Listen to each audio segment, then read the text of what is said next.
Good morning, good morning, good morning. How are you? Look at that lovely field. Freshly mowed over the weekend. Things are looking really lovely. The spring is sprung. Where should I go? I'm going to go the slow way. I like the slow way.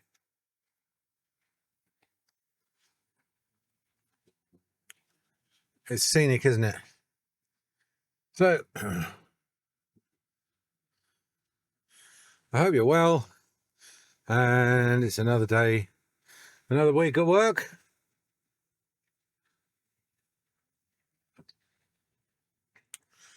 And got an exciting week this week because we've had some new visual aids put up. And I just want to spend 5 minutes talking about visual aids in dentistry, and most specifically those that sort of pertain to private practice. I'm not going to talk about loupes or magnifying microscopes or anything like that. I'm just talking about communication aids, really. So, what is the problem with dentistry is that it is intangible. It's intangible. If you go down the lumberyard, buy some wood, you can have a look at the wood. You can have a look and see if it's split. You can see if it's knotty. You can see if it's straight. You can check it's the right length and width and height. You know exactly what it is you're buying. But when you buy a filling, a dental filling, you don't really know what you're buying. You have got no idea what material's being used, whether the cavity's being prepared correctly, whether they're using the right glues or even curing them for the right time or anything. This is totally done on trust. And even worse than that, you've got the problem at the problem has to be taken on trust. In other words, the dentist says to you, yes, you need a filling. And you don't know that you need a filling unless you go in with toothache. I mean, if we let everybody just wait until they went in with toothache, then we wouldn't do very many fillings. I mean, we'd be doing mostly root treatments, crowns and extractions. So, which is, waiting for things to get really expensive and technical. Much better to do things early. So, this is just on a side note. I mean, this is one of the things that is so good about third-party dental plans, is that it rewards the dentist for doing the job early, because the dentist has hello. Rather than wait for jobs to get bigger, and therefore, you're going a bit fast, AO11. Rather than wait for problems to get big and expensive, the dentist is incentivized to do things when they're really, really small and easy to treat. Or ideally prevent them in the first place. So that's another, just incidentally, that's why I recommend third-party capitation plan to any sort of pay-as-you-go plan. This is the road that's closed on the left here, so I don't really want to go through there, so I'm all right. Goodness knows why they've closed it. So, intangibility is a big problem with dentistry. In fact, it's a big problem with services. So, for example, if you go to the cinema, you really don't know whether you're going to enjoy the film. If it's a comedy, is it going to be funny? If it's an action film, is it going to be ridiculously over the top? Or are you going to enjoy it? It's not like that red hedge. I might try and get some of that. So what happens is that the movie theatre tries to reduce the intangibility, but they put up movie posters. They send out trailers. You go on Roger Ebert's movie review sites. They've got movie reviewers, and they sort of try and reduce the intangibility. They take the mystery out of the film. They say, this is what it's about. It's a good film. It's a bad film. We recommend it. Well, we don't, etc., etc. Well, you can, to a certain extent, you can do that with dentistry. And what you should be doing, you should be asking for feedback. You should have feedback on your website. And I've covered the principle of asking for feedback and maximizing the quality of the feedback that you get and the number of 5-star reviews that you get by making simple changes to the questions that you ask. Well, all the time while being, I'm not talking about tricking the patients or anything. I'm talking about just genuinely asking them to help you, promote the surgery if they have been happy by giving a 5-star review. So we can, to a certain extent, we can take the intangibility out of dentistry. We can do away with the fear of cost by publishing fees. What we do is we do inspection testing, diagnosis, treatment planning, etc. for a flat rate, which includes x-rays and a referral and whatever if necessary. And but at the end of the day, there's going to come a time when you're going to say to the patient, okay, this is what we've found. And you'll need to communicate what you found to the patient in an effective way, which is in a way, in other words, that they can understand and see, that is tangible. Now, the communication of the tangible results of your examination is paramount, because not only does it take the intangibility out of the whole process, but a patient is far more likely to be comply with a treatment plan if they themselves can see that that's the problem that they've got. It's no use trying to explain to a patient what you think the problem is in terms of diagrams from what you can see and they can't. You have to actually sort of educate them, get them to the point where they can appreciate what you're telling them, and they see that what you're telling them is correct because they're using their own faculties. Their critical faculties can see.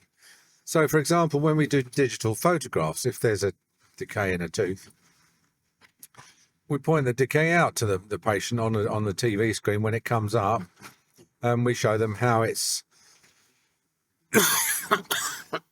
different. That tooth is different in appearance from the many other teeth that are on the same x-ray in terms of the density, the radio opacity of the decay. I'm going to sneeze because of the sunshine, I think, sooner or later. So what do you use to communicate with the patient? And none of this is rocket science. I mean, some of it is a little bit out of the ordinary, but like the first thing I would recommend you do is you put up a whiteboard in the surgery, and you get some color pens. The more the merrier. I tend to use black for teeth, or blue for teeth, red for nerves, black for decay, and then you've still got green and orange, haven't you, for things like crowns and bridges and stuff like that, or dentures. And the best thing to draw on the whiteboard is, if you're not drawing an individual tooth, so for example, if you're showing someone that you're doing a root treatment and you want to explain what a root treatment is, then obviously you can just draw a single tooth. But I find the most effective thing is to get like an OPT or OPG x-ray and literally draw the whole mouth. And what you do is you draw the center line first with a V, and then you start drawing the teeth from the incisors outwards. And I draw all the crowns on, the crowns of the teeth on first, and then the roots, go back and draw the roots over the top. So, and with that, you can very clearly show patients tilted teeth, unerupted teeth, teeth which are rotten down to the gum, etc., missing teeth, and almost certainly they will not have the slightest clue that their mouth was anything like what you're showing them. So I had a guy in the other day. He's had a painful lower 3, couldn't wear his denture because he'd got a load of buccal swelling. I recommended that he have a root filling, and he had a lot of roots that were all flat with his gum, rotten down to his gum. So much so that in the past someone had made him a denture over the top of all these roots. Now, that's obviously technically quite a complicated job. I mean, that's how he presents, as a technical challenge. But he was also a management challenge, because when someone comes in with a lot of roots flat with their gum, you're looking at someone who said no to every single dentist who's ever suggested anything to him in the last 40 years. And while it's tempting to think that he might say yes to you and let you have a general clear out of the roots if it's appropriate, the chances are it's going to be a no.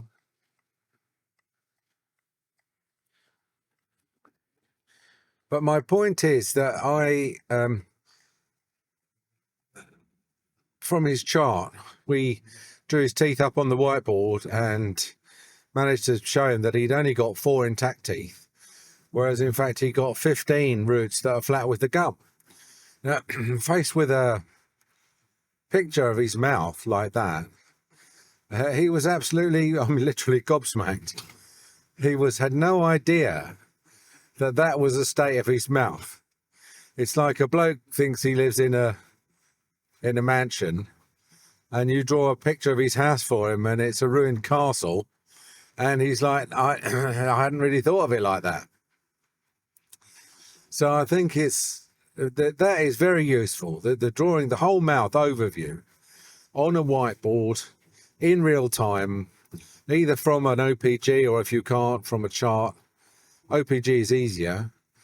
Then is a fantastic way to illustrate to the patients what you're looking at, not what they think is in their mouth, but what you're looking at and what the actual situation is. And then superimposed over that, you can then pencil the solution on in orange or green or whatever. So you can say, look, you've got a gap here, but we could have put a bridge in by capping the 2 teeth either side, or an implant in this place, but then here's your maxillary sinus, so that might not be so easy, etc., etc. So that's the whiteboard. Okay, I think I've covered that. So obviously, well, I'm talking about OPGs, and I think the next thing that's good to have is an OPG for some patients. And in my case, I'm finding increasingly more patients do need OPGs, and that's because we're seeing more patients in with buried roots. I mean, we used to be, the only reason we took OPGs in the 80s was for impacted wisdom teeth. But now it's patients who've got a lot of decayed teeth, possibly infected teeth, and roots decayed flat with a gum, etc. So you either have to have an OPG in the surgery, which is going to cost you 60, 70 grand, or the facility to get OPGs taken. And our local hospital department, is actually pretty good. I can send someone down. It's a walk-in service. We give them a signed letter. They walk in, and then the hospital then emails us the OPG. Now, unfortunately, they send it to us as a JPEG, which is not ideal. I mean, there is a format for digital image interchange in medicine and dentistry called a DCM DICOM format, but unfortunately it's failed because of the low levels of technological skill that are really exhibited by most receptionists, and by virtue of the fact that most dentists don't know what a Diacom format is either. Now, why Diacom? Why invent a completely new format for interchange? Well, the answer is that you don't want to compress the picture. If you compress the picture for want of a better word, it makes it blurry.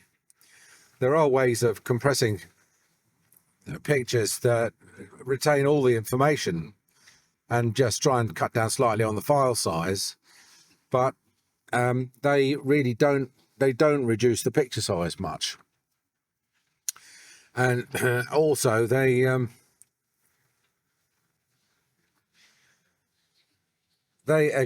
like strange formats like PNG and GIF and stuff like that.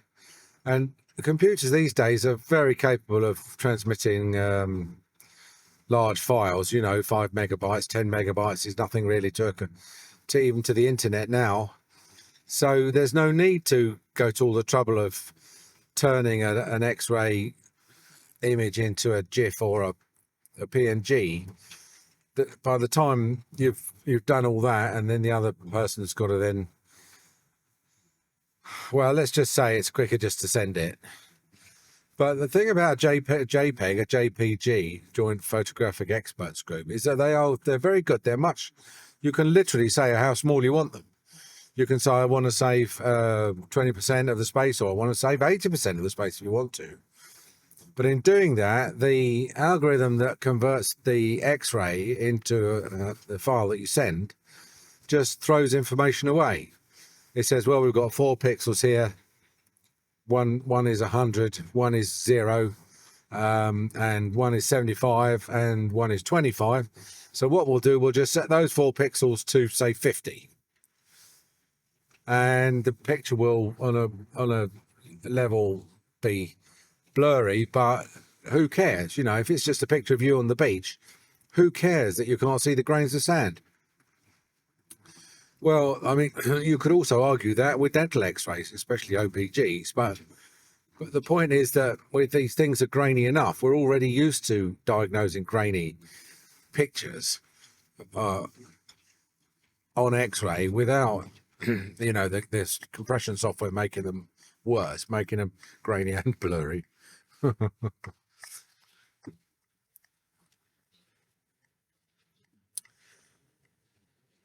So chances are you'll get an OPG back from the local hospital that's a JPEG, just because they're fed up with people ringing them up when they send out DICOMs. They're fed up with receptionists ringing up and saying, hello, you sent us a file, but we can't open it. We can't open it. And no amount of sending a message saying it's a DICOM, you need special DICOM software to open it. Here is a link to free CDR, what's it called? DICOM software, CDR DICOM, I think. And people they just say, no, I'm sorry. We can't read it into our system because the system's expecting a GIF or a JPEG or something. So anyway, that's one issue with OPGs, or you can have your own OPG machine, like I say. But for me, like a single-handed practice, and I'm coming up to 67. I'm not going to invest £60,000 in an OPG, right? So at the moment we're getting done at the hospital, which does unfortunately cause a delay, but it's a few weeks. But what are you going to do? So whiteboard OPGs, in the old days with the OPGs, they were, films. You could literally hold them up in front of the patient's nose and show them things. Nowadays, you can show them things on a computer screen, or if you haven't got a computer screen, you can print an OPG off and show them. But it's not quite as good as the old days when, you used to put an OPG up on a viewer and walk them through it, because there's an immediacy of an X-ray, whereas a printout is just like, I don't know. So whiteboard OPGs. Now, what is the last one? What is the one that is, I'll say, the closest to rocket science? And if you think I'm going to say an intraoral scanner, you're wrong. I'm going to say an intraoral camera. An intraoral camera is all you need. Now, the reason for why an intraoral camera is such a good thing is because of the from the tangibility point of view. When you do a checkup and you're looking around the patient's teeth and saying to them, yes, you've got a filling here, and then you've got a big filling here and it's cracked.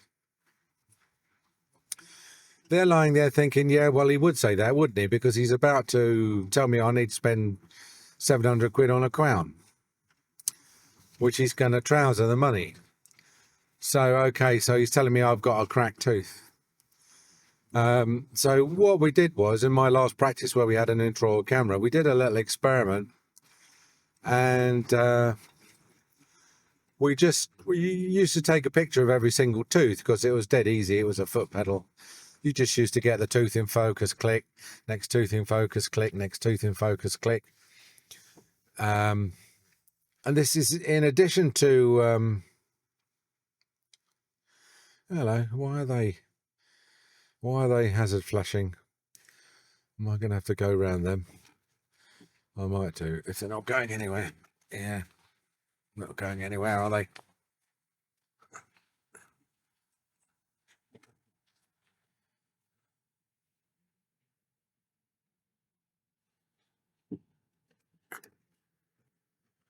If they had any sense, they would take the handbrake off and run backwards down that hill up the curb. No, they won't.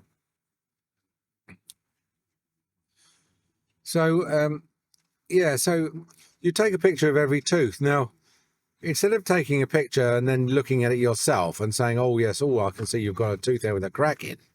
Would you like to see it? What we did was we just took a picture of a tooth with a crack, and the patient would then look at it and say, so what's all that then? That tooth looks like it's got a massive great crack in it. And we used to say, yeah, it has. You're quite right. Well spotted. What do you want to do about it? And then all of a sudden, the patient then is taken ownership of the crack. It's his crack. He wants it fixed. He wants to know how you can fix it for him.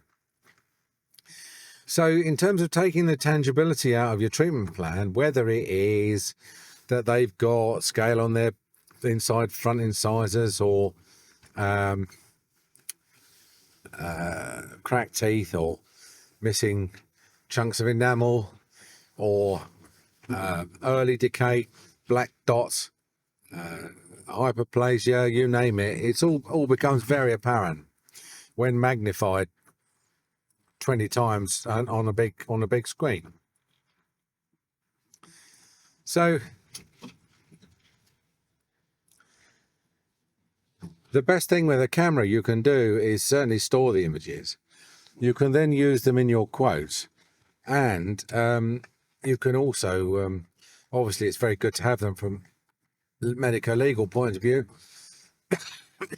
You can also take pictures of people's teeth, dentures before and after, crowns before and after.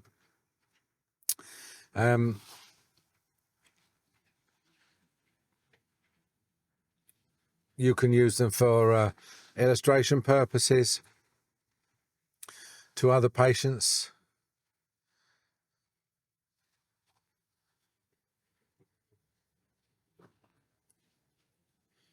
But mostly what you do is you use it to demystify, to reduce the intangibility of the service.